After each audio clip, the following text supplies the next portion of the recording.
Cette vidéo de formation est une leçon du tutoriel officiel Edus. Edus sur le bout des doigts. Si vous êtes intéressé par la formation complète, d'une durée de 15 heures et 320 leçons, contactez votre revendeur Edus ou rendez-vous sur tutorial.edus.fr. Donc nous allons sélectionner les rushs. Alors je reviens vite fait sur ces métadonnées. On peut les utiliser aussi à sa guise, c'est-à-dire que comme fabricant, vous pouvez aussi indiquer master ou film terminé par exemple. Ça vous permettra aussi par la suite de gérer depuis un disque dur d'archives par exemple, tous vos masters et vos films terminés. Par exemple, fiction, publicité, clip, tous les mots-clés dont vous aurez besoin pour retrouver des masters rapidement. Et vous pouvez aussi directement classer avec des étoiles. Voilà, ça c'est une partie intéressante. Hein. Je prends un petit peu de temps, mais par rapport à l'utilisation de Mink, c'est très intéressant. Alors, nous venons de sélectionner les clips. Maintenant, nous avons deux options. Soit les enregistrer dans la bibliothèque. Donc effectivement, ici, il les fera remonter dans la bibliothèque avec les mots-clés choisis. Ah oui, là par exemple, nous allons prendre lac comme mot-clé, ou de les importer, ou de faire une copie de la carte. Alors, faire une copie de la carte, c'est ce qu'il y a, à mon avis, de plus intéressant. Pourquoi? Parce que dans votre dossier d'importation, Mink fera une copie intégrale de la carte mémoire. Donc on voit en haut à gauche, la copie est en train de se faire. Nous avons une estimation du temps de transfert. Alors nous allons voir immédiatement dans le dossier M Mink Librairie. On voit que Mink a créé un dossier à la date du jour avec dedans le contenu des clips. Une fois copiés, les clips sélectionnés sur la carte mémoire sont décochés. Un carré rouge est apparu en bas à droite. Ceci veut dire que ce clip est référencé dans la base de données de Mink, dans la bibliothèque. Et pour ça, c'est la bibliothèque qui va nous le montrer. Effectivement, nous avons importé 15 clips.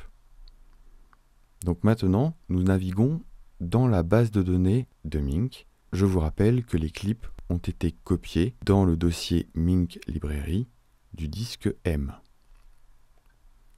C'est ce que nous pouvons retrouver lorsqu'un clip est sélectionné. C'est ce que nous pouvons retrouver sur la droite dans les informations sur le fichier.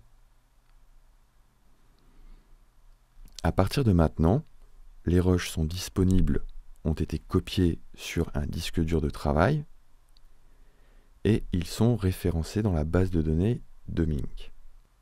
Ils sont donc prêts à être montés par Edus. Toutefois, je vais faire un tour rapide de quelques fonctionnalités dans la base de données. Alors, une première plus générique, à tout moment, vous pouvez double-cliquer dans la visionneuse afin de voir les clips en plein format, en plein écran.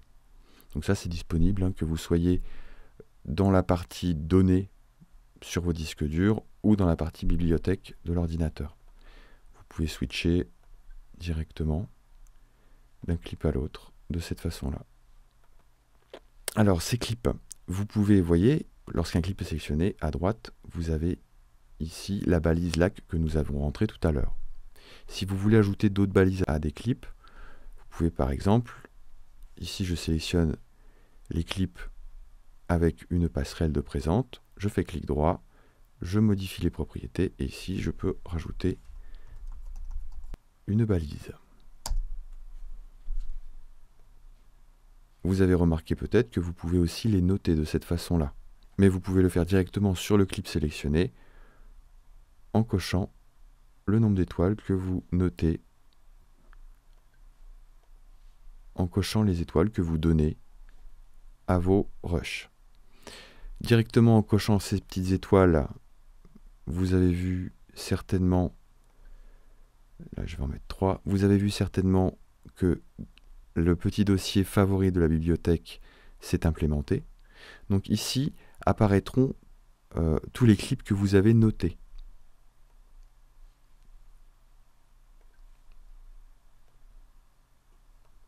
Deuxième chose rapide, le moteur de recherche.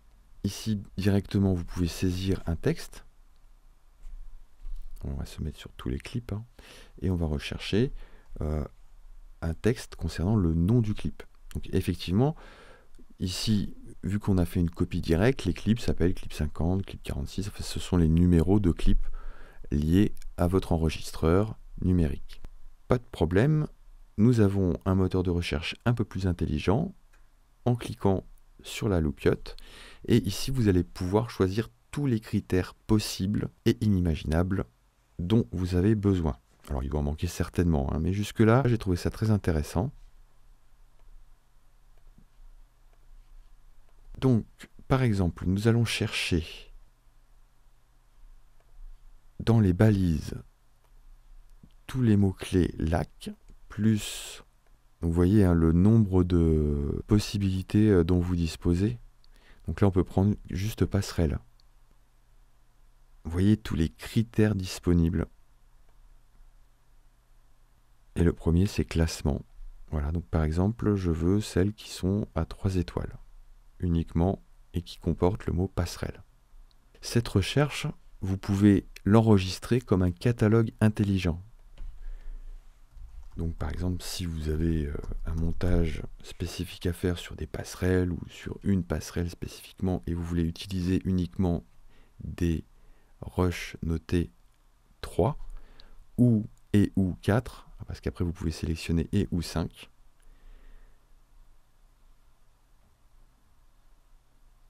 Vous pouvez enregistrer ce catalogue en tant que catalogue intelligent. La différence entre un catalogue intelligent et un catalogue classique, c'est que dans le catalogue intelligent, dès que vous rajouterez une note ou le mot-clé passerelle, dès qu'un clip sera référencé avec ces deux critères, il ira s'ajouter automatiquement dans le dossier passerelle. Par exemple, ici, si je rajoute celui-ci, je vois qu'il est bien en mode passerelle. Si je le note 4, automatiquement, vous voyez que passerelle est passé à 2 clips. Bien sûr, plus directement, si je n'ai pas besoin de ce genre de détails, j'aurais pu tout simplement faire un catalogue appelé lac ou passerelle. Donc là, on va prendre tous ceux qui concernent le lac, et donc là, j'ai appuyé sur majuscule. J'ai pris le premier, et j'ai cliqué en cliquant sur majuscule, je clique sur le dernier, et je vais le glisser dans lac. Les clips en mode total sont toujours à 15. Les favoris, on en a rajouté un supplémentaire il y a peu de temps, donc on est passé à 5. Nous avons un catalogue qui s'appelle lac, qui contient 14 clips. Celui-ci n'était pas sélectionné. Et un catalogue intelligent qui, à l'heure actuelle, contient 2 clips. Donc nous allons rajouter une bonne note à celui-ci. Et la passerelle est bien passée à 3 clips. Voilà pour les fonctionnalités qui me semblent assez intéressantes dans Mink pour le moment. Nous irons plus loin un autre moment. J'ai déjà passé un petit peu de temps dessus. Nous allons passer maintenant sur la méthode avec Elus. Bien sûr, nous ferons quelques allers-retours avec Mink pour illustrer les propos de ce chapitre. Nous voici donc dans Edus pour poursuivre notre module concernant la capture de vidéo. Nous allons commencer par la capture de vidéo depuis des bandes. C'est une ancienne technologie, mais qui concerne encore certains d'entre nous. Vous pouvez disposer de sources DV, donc ça c'est du standard définition, de sources HDV, donc ça c'est du HD en 1440 par 1080, ou récupérer des bandes type Betacam, Beta-SP, HDCam, et ainsi de suite. Tout dépendra du matériel hardware installé dans votre ordinateur. Aujourd'hui, nous verrons un exemple concret avec une source HDV. Mais le paramétrage d'Edus sera le même et la simplicité de pilotage de votre magnétoscope sera identique.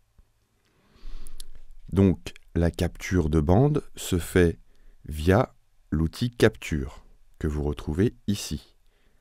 L'outil capture vous mettra automatiquement dans le moniteur source et vous pourrez ainsi piloter et capturer votre source. Nous vous envoyons nos meilleures salutations et vous souhaitons de bons montages. Votre équipe, edus.fr.